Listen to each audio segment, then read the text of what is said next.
Nagpapasalamat nga pala kami sa mga kapulisan ng aming syudad ng Worth kasi sa pag-sponsor sa event na ito ng National Night Out at nakakatuwa mga kababayan no kasi nag-sponsor sila ng mga event na ganito para sa community ng mga taga dito sa amin at salamat sa mga pulis sa pag-aalaga ng community namin at pagbantay palagi sa amin.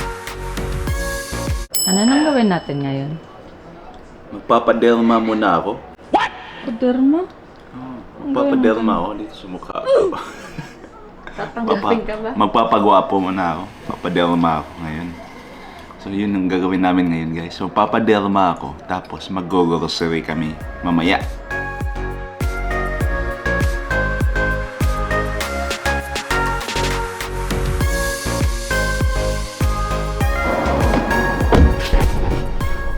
What's up mga kababayan? Good morning.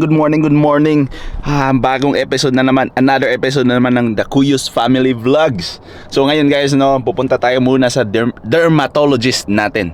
Bakit ba dermatologist? Magpapaderma ba tayo sa mukha? Hindi. Magpapaano tayo? Kasi meron akong skin disease dito sa kamay ko.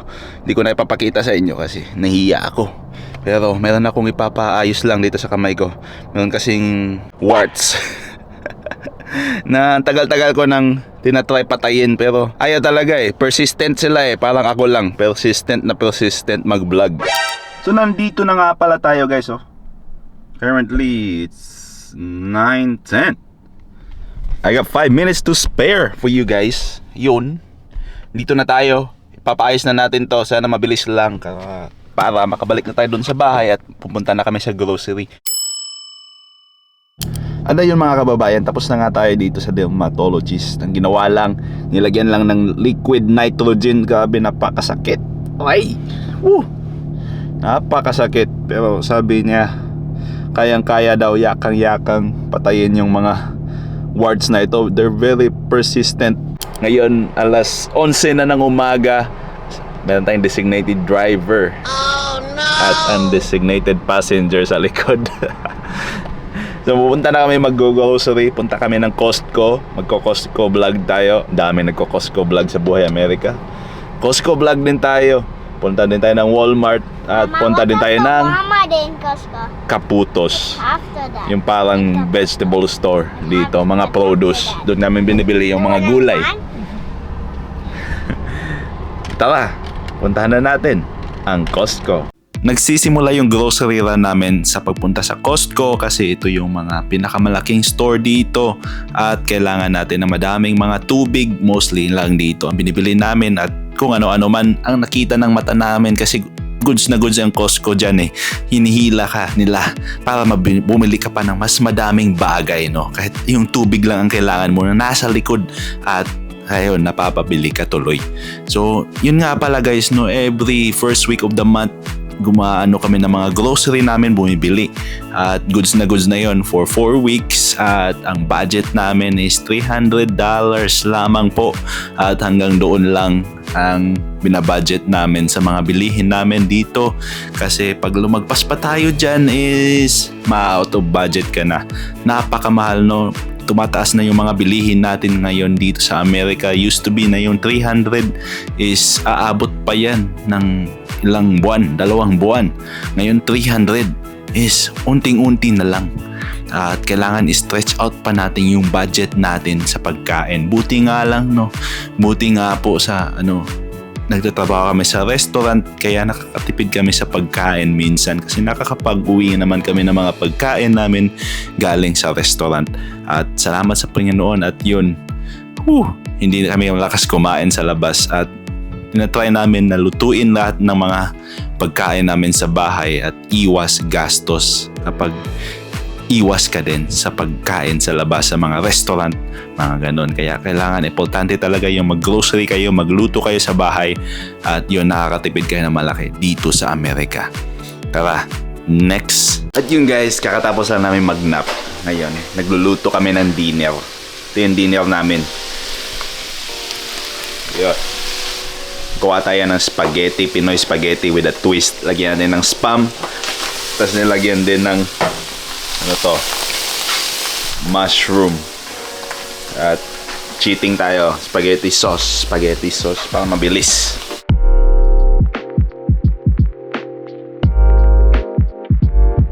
Spaghetti. Sige. Thank you, Papa. Hindi ka nag-try. So, spaghetti. So, hindi pa tapos yung day off namin, guys. Naglalakad-lakad lang kami kasi kumain tayo naman ng bawal sa atin, yung spaghetti, napakataba. At para makapag-exercise din ang buntis. So, we lose some calories. Kasi kailangan nating magbawas ng timbang. Kasi napakabigat ng timbang natin. 200 pounds. Dating 200, pero ngayon 180 na. Ang target is 160 pounds. Kaya kailangan kong maglakad-lakad, tumakbo-takbo. At dahil nga sa Olympics na inspire akong tumakbo. O mag-gymnast. Pwede ba ako mag-gymnastics mo?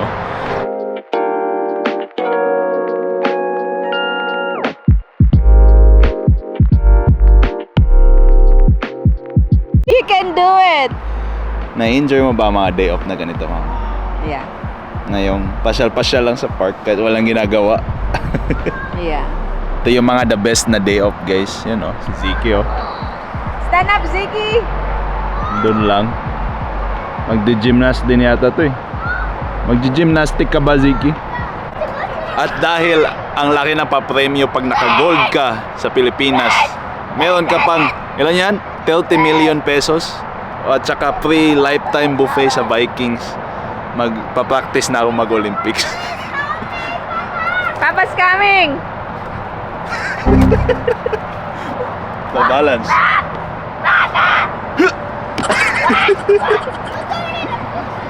Danan!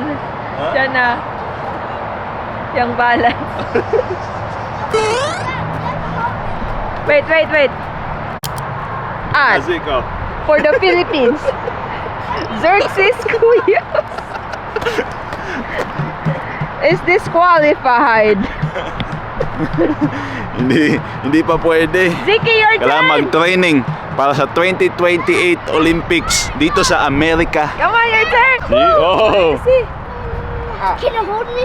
oh, your wobbly knees. I'm gonna go. Okay, daw. Okay.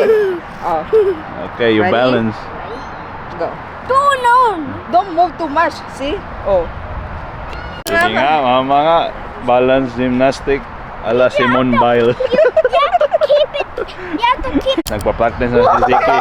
Ang future ng Pilipinas. Hey, Ziki, kuya. Oh. Oh, You have to do like this. oh. Future ng Pilipinas. For the gold medal. Don't. Oh. Nice trick.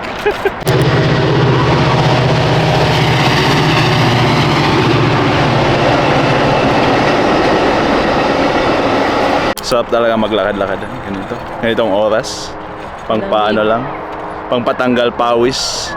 At tingin-tingin ng mga bahay dito. Ang gaganda ng mga bahay, guys. Sana in the future tayo. Kapaglipat tayo sa isang bahay na. Anong gusto mong bahay? Anong gusto nating bahay? Split ka. Meron kaming gustong bahay dito eh. Sa neighborhood na to. Tagal ibenta. Tagal na i-give up ng ano eh.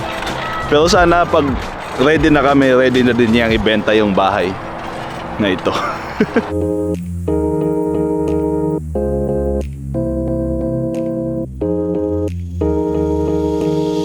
ng USA. Ready? Go!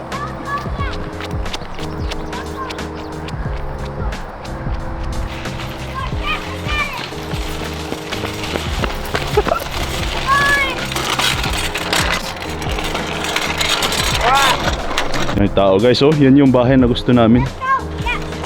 Just follow me. So nakabalik na kami dito sa bahay guys. At ngayon, dito na namin tatapusin yung araw namin.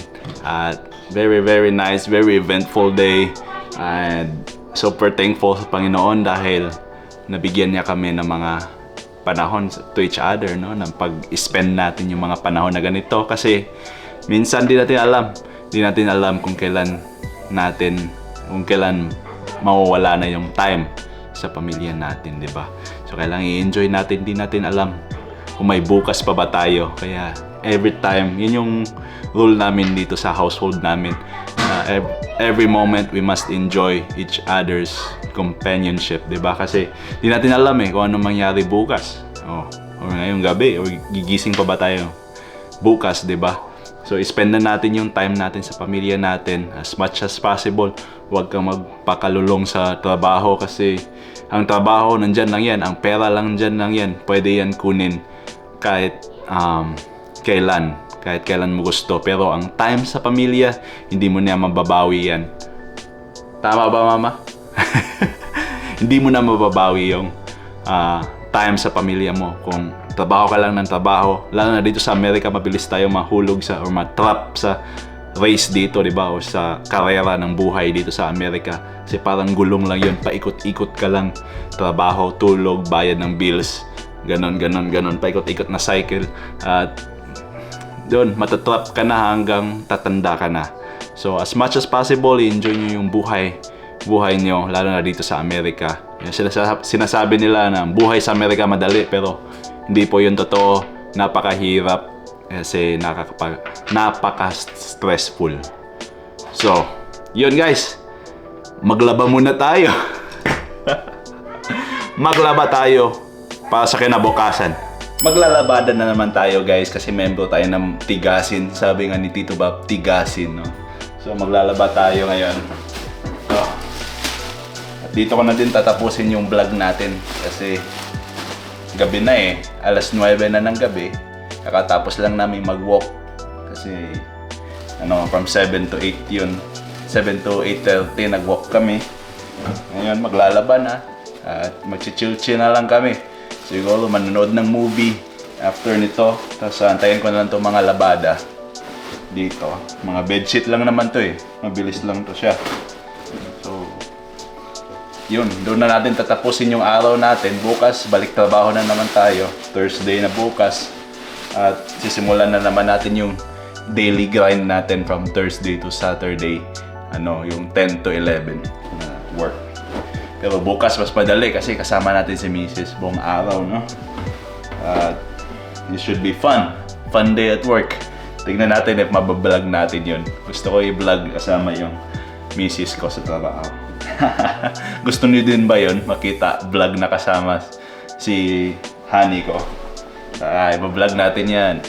So, salamat guys sa laging pagsusuporta, palaging panonood sa vlog natin.